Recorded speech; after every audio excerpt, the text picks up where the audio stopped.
I had been a war correspondent for 47 standard years. She had covered the uprising, where machines fought machines in silent, efficient battles that lasted exactly as long as their tactical computers predicted. She had documented the Hive Wars, where the Collectorate absorbed smaller species in conflicts that felt more like mathematical equations than actual fighting. She had seen 100 worlds settle their disputes through careful calculation and minimal loss. None of it had prepared her for Earth. Her ship descended through thick gray clouds, and her translator implant struggled with the radio chatter that filled every frequency. Voices shouted over each other in dozens of languages. Some were calm and professional. Others were screaming. The chaos of it made her head hurt. On every other world she had visited, military communications were precise and orderly. Here, they sounded like the audio equivalent of a natural disaster. The Galactic Chronicle Network had sent her to this backwater planet for a simple reason. Humans were the only known species in the galaxy still engaged in large-scale armed conflict against their own kind. Every other civilization had evolved past such primitive behavior thousands of years ago. War between members of the same species was considered a mental illness, a developmental failure, a sign of a civilization too young and broken to join the greater galactic community. But something strange had happened. A cargo ship pilot had crash-landed on Earth 3 standard years ago. He had been rescued by human soldiers, nursed back to health, and eventually smuggled off the planet. When he returned to civilized space, he carried stories that spread like wildfire. Stories of humans who fought and died for abstract concepts. Stories of soldiers who wept for their enemies. Stories of warriors who sacrificed everything for people they had never met. The galaxy had dismissed these stories as exaggeration. I had been sent to prove them wrong. Her shuttle touched down at a forward operating base in a region humans call the Eastern Corridor. The conflict here had been going on for almost 2 of their years. She didn't fully understand what they were fighting about. Something about borders and resources and ancient grievances. It all seemed so pointless from a galactic perspective. The entire planet's resources weren't worth a single system's output. Whatever they were fighting over could have been manufactured or synthesized in quantities that would make their conflict absurd. But they weren't fighting over resources. Not really. I understood that within her first hour on the ground. A human officer named Colonel met her at the landing zone. He was a tall man with tired eyes and gray hair at his temples. He looked at her with an expression she couldn't read. Suspicion, perhaps, or maybe exhaustion. The translator implant handled his words well enough, but it couldn't convey the weight behind them. "You're the alien reporter," he said. It wasn't a question. "I am of the Galactic Chronicle Network. I have been authorized by your government to embed with frontline units and document your conflict." The colonel laughed. It was not a happy sound. "Document our conflict, that's one way to put it, come on. I'll show you what we're actually doing here." He led her through the base, past rows of temporary shelters and vehicles covered in mud. Soldiers moved around them carrying equipment and weapons. Some of them stared at her. She was used to that. Her species looked nothing like humans. Her skin was the color of old copper, her eyes were too large for her narrow face, and she had 4 arms instead of 2. She was clearly not from their world. But the stares weren't hostile. They were curious. Some of the soldiers even nodded at her as she passed. One young woman with a bandaged arm actually smiled. "They don't seem afraid of me," I observed. "Should they be? Most species are uncomfortable around unfamiliar life forms. It's a survival instinct." The colonel shrugged. "We've got enough real things to be afraid of out here. An alien with a camera doesn't even make the top 10. They reached a medical tent at the edge of the base. The colonel held the flap open for her. Inside, rows of wounded soldiers lay on simple beds. Medical personnel moved between them, checking wounds and administering treatment. The smell was overwhelming. Blood and antiseptic and something else that I couldn't identify. "This is our forward aid station," the colonel said. Casualties from the front lines get stabilized here before to the main hospital. We're about 3 kilometers from active combat. I activated her recording implant. The device was invisible to the naked eye, but it captured everything she saw and heard in perfect clarity. How many wounded do you receive each day? Depends on the day, sometimes none, sometimes more than we can handle. And your medical resources, are they sufficient? The colonel's jaw tightened. We make do. A commotion at the tent entrance interrupted them. Soldiers rushed in carrying a stretcher. The man on it was covered in blood. His legs were twisted at unnatural angles, and his face was pale as paper. Medical personnel surrounded him immediately, shouting orders and working with desperate speed. "What happened?" the colonel demanded. One of the stretcher bearers answered, breathing hard. IED hit his vehicle. He was the only survivor. Sergeant pulled him out. "Where's?" The stretcher bearer's face went blank. He went back, said there might be more survivors in the vehicle. The colonel closed his eyes. When he opened them again, his expression had hardened into something I couldn't identify. He turned and walked out of the tent without another word. I followed. Outside, a column of smoke rose from somewhere beyond the base perimeter. The distant sound of explosions reached them, muffled by distance. The colonel stood watching the smoke, his hands at his sides. "Your sergeant," I said. He returned to a destroyed vehicle in an active combat zone to search for survivors. That's right. The statistical probability of finding additional survivors in such conditions is extremely low. He knows that. Then why would he risk his life? The colonel turned to look at her. His eyes were wet, but his voice was steady. "Because that's what we do." They waited. The smoke continued to rise. More soldiers gathered, watching the distant column with expressions that ranged from hope to resignation. I recorded everything, but she found herself lowering her gaze, as if she were intruding on something private. 15 minutes later, a vehicle came roaring through the base gates. It skidded to a stop near the medical tent, and soldiers rushed to unload it. 2 more stretchers came out. One held a badly burned woman who was unconscious. The other held Sergeant. He was alive, barely. His body was covered in burns and his breathing was shallow and ragged, but he was smiling, actually smiling. As the medics rushed him toward the tent, he reached out and grabbed the colonel's arm. "Got them out," he whispered. "Both of them. Told you there'd be more." Then his eyes closed, and the medics carried him away. I stood in silence, her recording implant capturing everything. She had documented 1,000 battles across 100 worlds. She had seen species fight and die for territory, for resources, for survival. She had never seen anything like this. That night she transmitted her first broadcast. The footage was raw and unedited. Sergeant sprinting toward a burning vehicle. The colonel's wet eyes as he waited for news. The soldier's bloody smile as he announced his success. She added no commentary. She didn't need to. The broadcast reached 300 worlds within a standard day. Within a week, it had become the most viewed content in the history of the Galactic Chronicle network.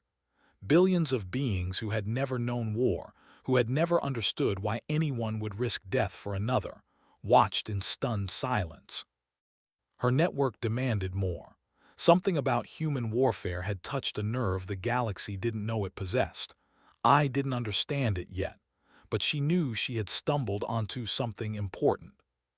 She was no longer here to prove anything wrong. She was here to understand something she had never encountered before. A species that fought not because they had to, but because they believed in something worth fighting for.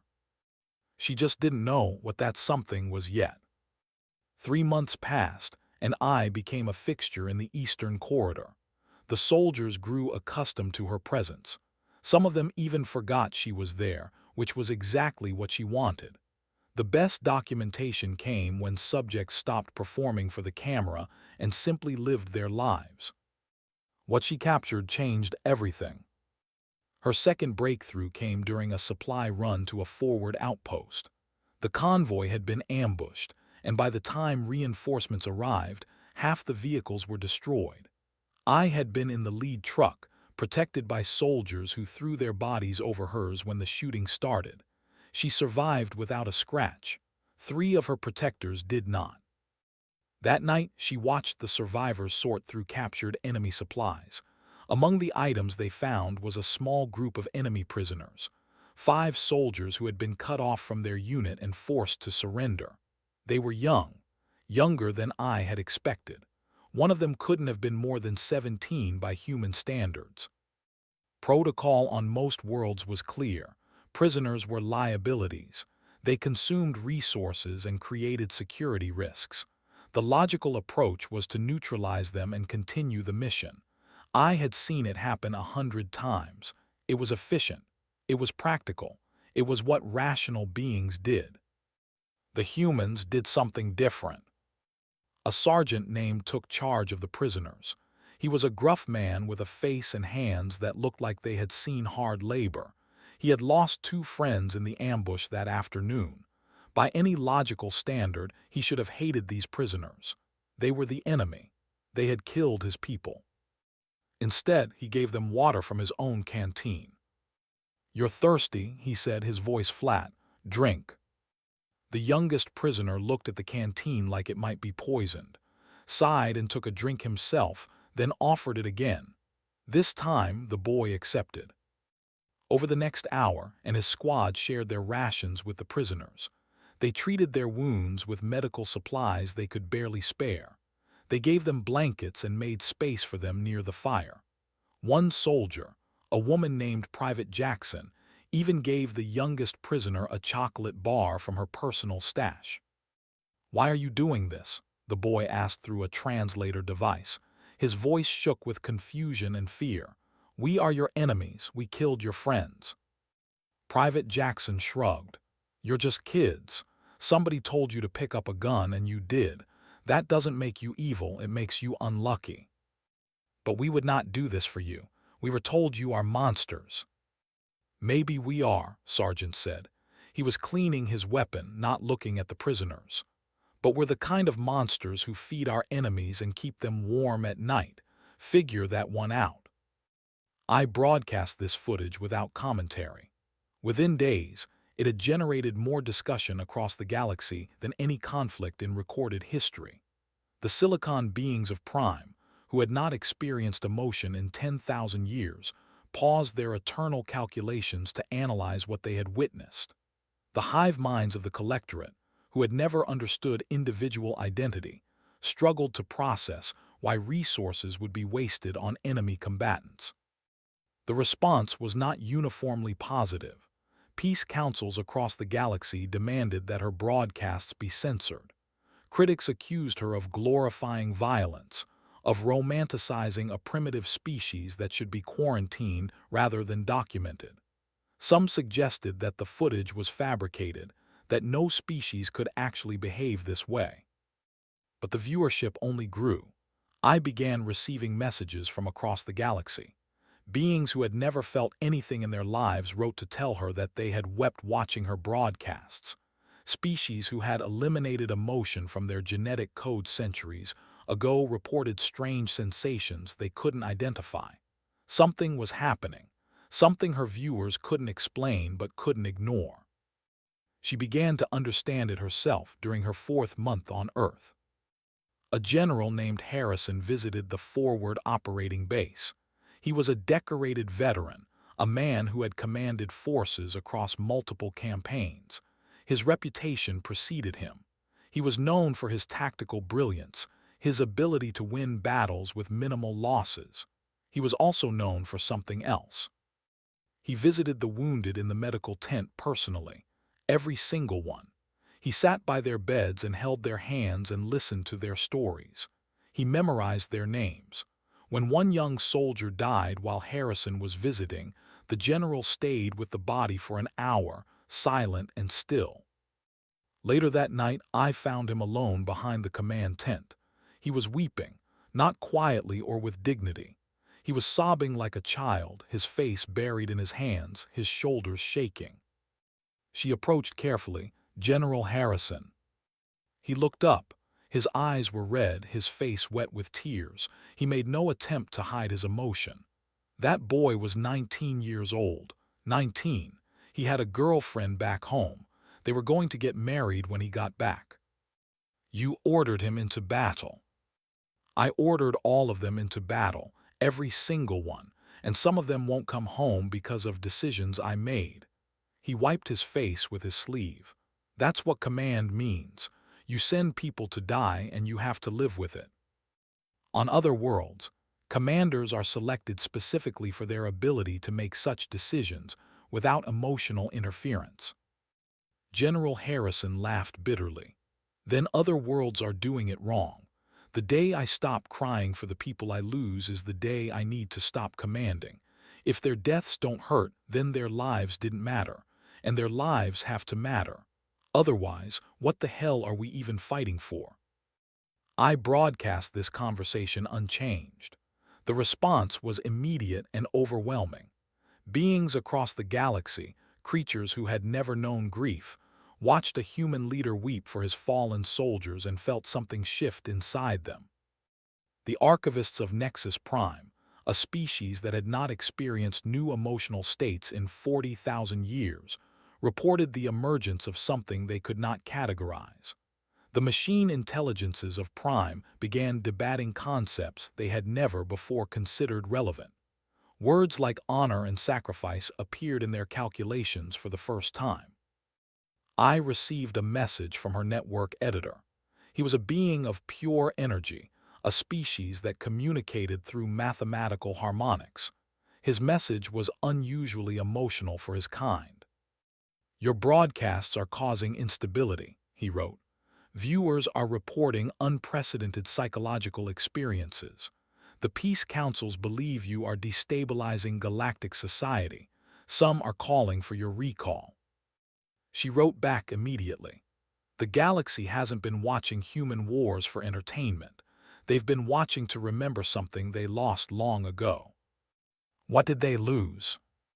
I thought about Sergeant running toward a burning vehicle, about Private Jackson sharing chocolate with an enemy prisoner, about General Harrison weeping for a 19-year-old soldier he had ordered into battle. "The capacity to believe in something worth dying for," she wrote. "The ability to love something more than themselves." Her editor didn't respond for a long time. When he finally did, his message was only 2 words. "Keep broadcasting." The end came without warning, as endings often do. I was embedded with a reconnaissance unit in the eastern corridor when the artillery strike hit. She remembered the sound of incoming shells, the shouted warnings, the desperate scramble for cover. Then everything went white and silent. She woke in darkness, buried under rubble, pain radiating from every part of her body. Her recording implant was still functioning, capturing the blackness and the distant sounds of battle. She tried to move but couldn't. Something heavy was pressing down on her chest. Her breathing came in short, ragged gasps. Time passed. She couldn't tell how much. Hours, maybe. The pain grew worse, then faded into a dull numbness. She was dying. She understood that with the clinical detachment of someone who had seen many deaths. Her species was not particularly attached to individual survival. They believed in the continuation of knowledge rather than the preservation of self. But she found that she didn't want to die. Not yet. Not before she finished her work.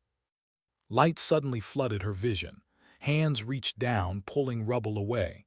Voices shouted in languages her translator struggled to process. Then a face appeared above her. Human, young, covered in dust and blood. "We've got a survivor," the human shouted. "It's the alien reporter. She's alive." More hands reached down. They lifted her carefully, placed her on a stretcher, carried her through the ruins of what had been a building. I looked up at the sky. It was gray and heavy with smoke. She could hear gunfire in the distance. The battle was still ongoing. "Why?" she managed to ask. Her voice was barely a whisper. The young soldier looked down at her. He was carrying one end of the stretcher. His face was exhausted and scared, but his grip was steady. "Why what?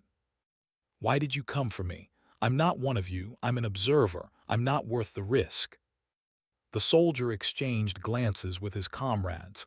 Then he smiled. It was a tired smile, but genuine.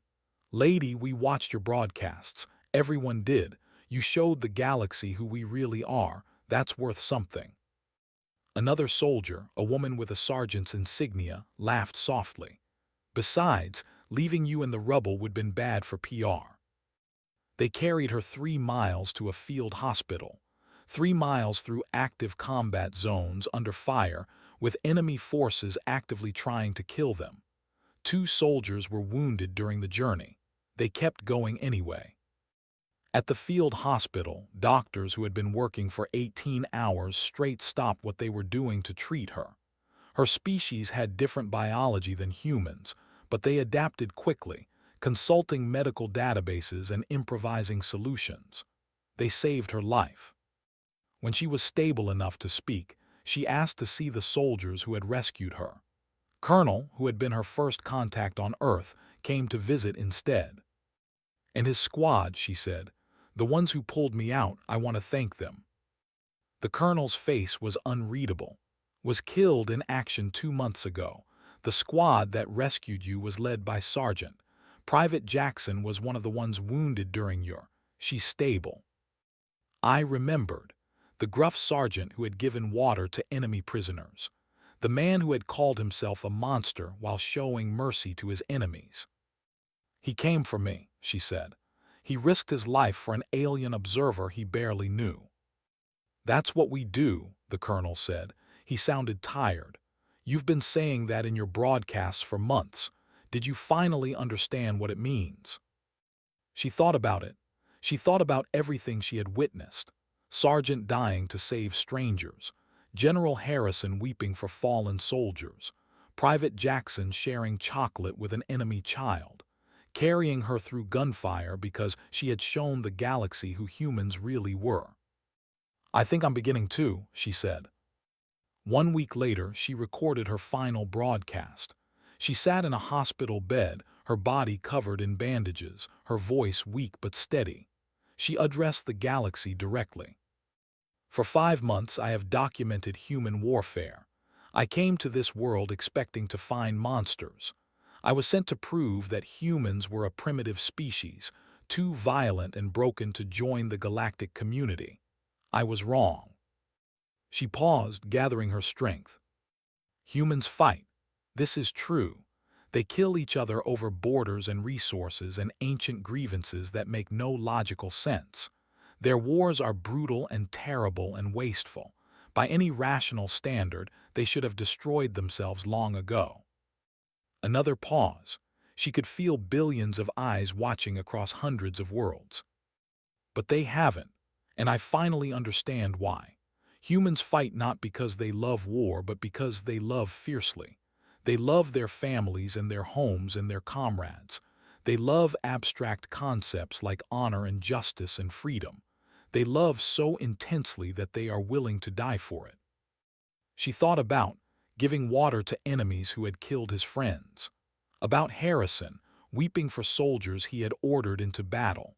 About the nameless squad that had carried her through gunfire because she was worth something to them.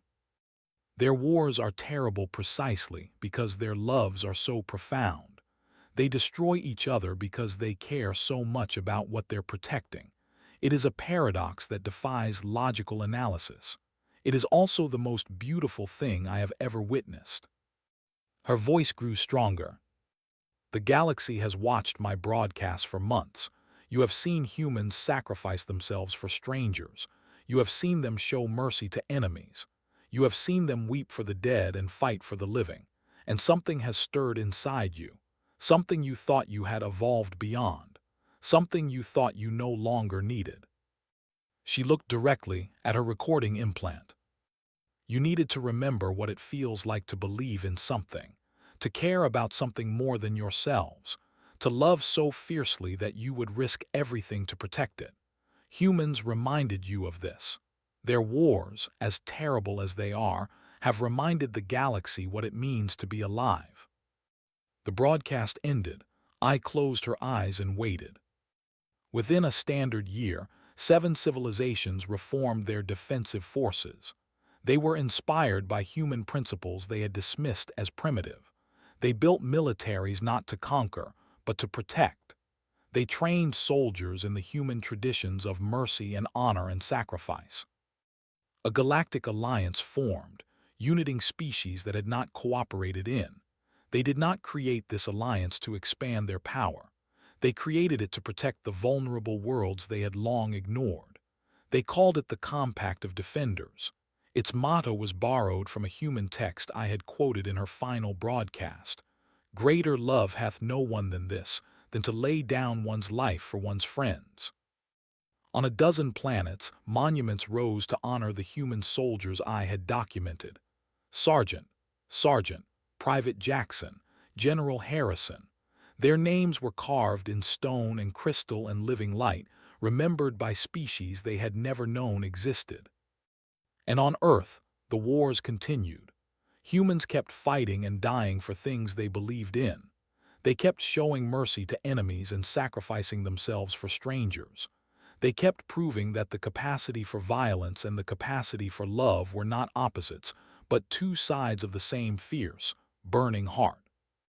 I returned to the galaxy as the most celebrated journalist in history. She had gone to Earth to document primitive savagery. Instead, she had captured something the cosmos had forgotten existed. Hope, love, the willingness to die for something greater than oneself. The galaxy had been sleeping for a long time. Humanity, with all its wars and all its love, had finally woken it up.